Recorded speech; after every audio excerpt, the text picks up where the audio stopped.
If you are a job seeker or know someone who is in search of a job or a career change, well, this story is just for you. The Capital Area Workforce Development is a public-private partnership that focuses on economic development by ensuring that the local workforce has the skills that's necessary to fulfill many of the jobs in this area. The board oversees workforce solutions in Wake and Johnston counties designed to serve businesses, individuals, and youth.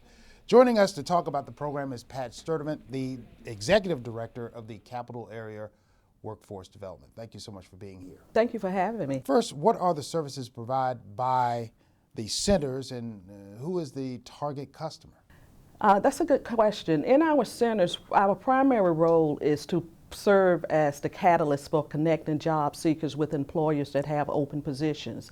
So we do anything that's necessary to better prepare job seekers for the open positions. So we do resume preparation, we do job search assistance, and one of the things we're really excited about this year is the state's new job matching system called NC Works.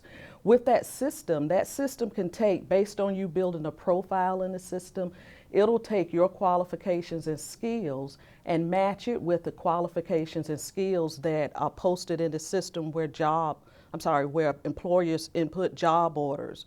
The technology of the system also spiders job openings from other large corporations in the area. And so our primary goal is to provide that matching with the job seeker and the employer.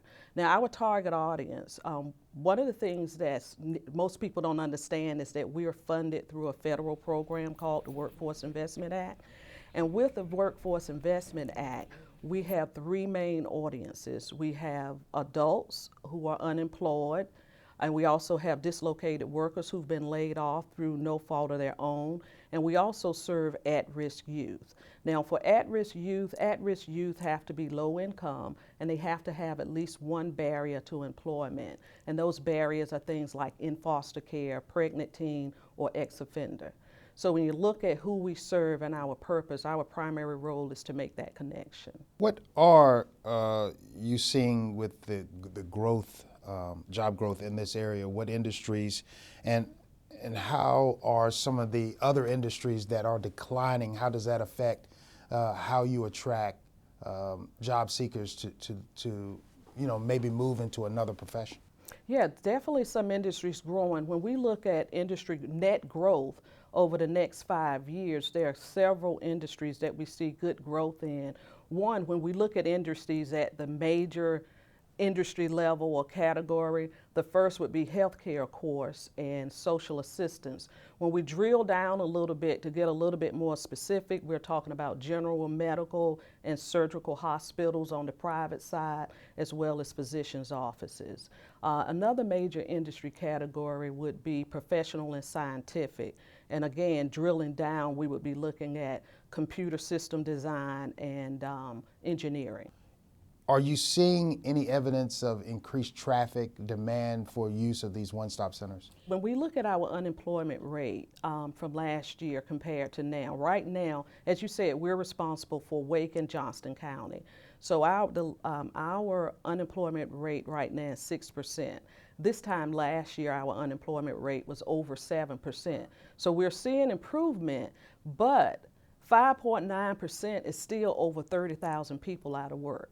So we're seeing a small decrease in traffic, but we still have a lot of people out of work. And if I just look at the first quarter of our program year, we had 13,000 customer visits in the first quarter, with that's 8,900 individual registered users of our center. So some improvement, but still a lot of people out of work. Finally, where can those that are looking for work or career change or to get any kind of assistance, where can they find these capital area one-stop centers across Wake County? In Wake County, we have 5 centers. We have one on Carl Sandburg Drive.